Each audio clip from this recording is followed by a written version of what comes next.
Hello, and welcome everybody. JB here with JB's RCs. Thanks for stopping by.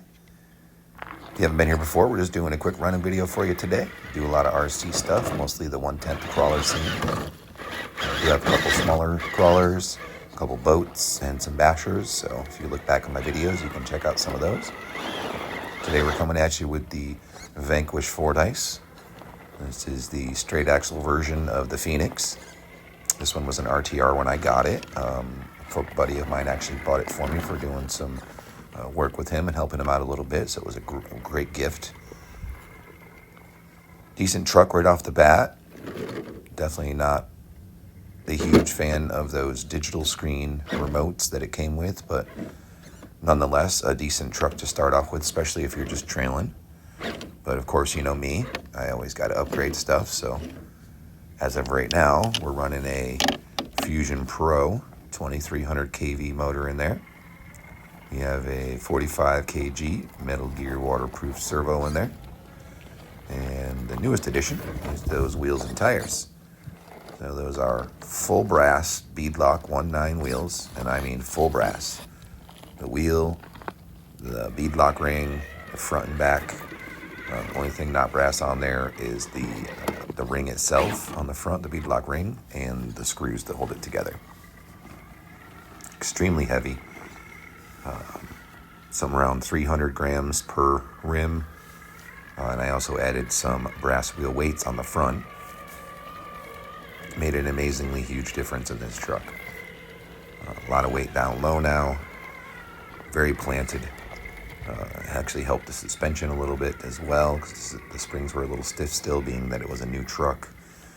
Normally they take a little bit to break in, just like any part. You know, the tires take a little while to break in too. The ones that are on here are the Jconcepts landmines, one of my go-to tires. Definitely fantastic on these sandstone rocks that I crawl on most of the time here. Running 3S lipo, of course, and then we switched out the digital remote there for the Flysky. It's got the Flysky GT2B. This doesn't have any gimmicks on it, no high and low overdrives, no dig, no 2-speed, just straight up, just the way I like it, nice and simple and easy. So yeah, we're out at Arapeca Sand Hills Preserve, over there in Hudson, Florida, hanging out with Ian's RCs, as you can see him in the background there. Always have a great time hanging out. There's a bunch of people out there almost every Sunday when we go. If you're in the area and looking for a crawler spot, highly recommended. Definitely one of the best spots around. Lines for days. I've been there maybe 100 times now in the past few years, and there's still times that I go and things are different.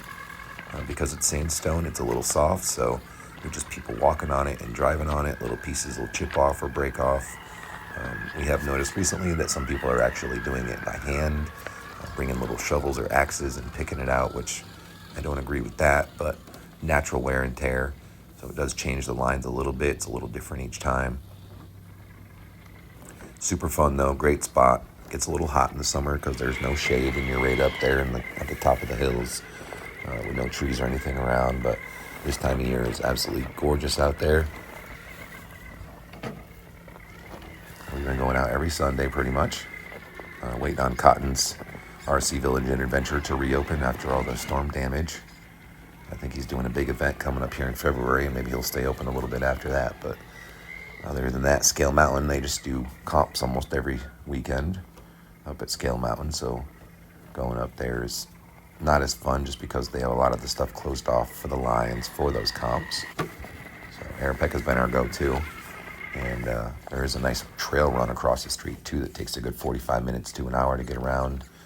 Even longer if you take your time and go on every single line that you can find. But yeah, this right here, this is, look at that, just hanging on. Yeah, those wheels made a huge difference, guys. Those brass wheels. And again, full brass 1/9 beadlocks.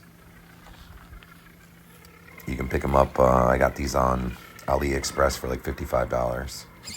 A great deal as well. But yeah, we're still running stock shocks, stock springs, stock axles, stock everything basically, except for the servo, transmitter, receiver, motor ESC, wheels and tires. That's it.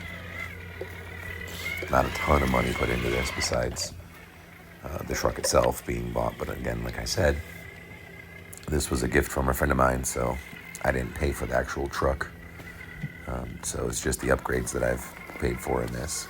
And 3S lipo, of course, always a great one. That 2300 kV Hobby Wing Fusion Pro motor ESC combo they have. Very tunable, fantastic. If anybody if you haven't tried those or you're looking for a brushless system, it's probably one of the best out there. And I think you can get them for a little bit cheaper than normal right now too. They've been on sale recently for a little less than the $150 normal asking price on them. And I do notice that back tire has been folding a lot too on this, so I gotta do something about that too. If anybody has any recommendations how to get the tire not to fold like that and stay folded. I have other tires that fold during certain stress points, but it'll unfold. This one seems to be sticking folded. So I'm gonna have to try to figure that out. I don't know if that's the brass being too slippery inside, allowing the wheel to spin around, but if it's that slippery, then I don't know why it wouldn't just slip back. I am running stock foams in here. They're not 3D printed or dual stage or anything. They're just stock foams that came with the tires. They seem to be working great. I do have the tires vented. I always vent my tires on the outside. I just use a leather hole punch and punch 3 or 4 holes around the outside of the tire. So that helps a lot with, for one, getting the water out of the tires if you do go in the water with these. And other than that, I hope you guys enjoyed the video and my rambling on, of course. Thanks for stopping by, and I always appreciate the support. Oh, this line is crazy. Yeah, we'll see you next time. Get out there and have some fun.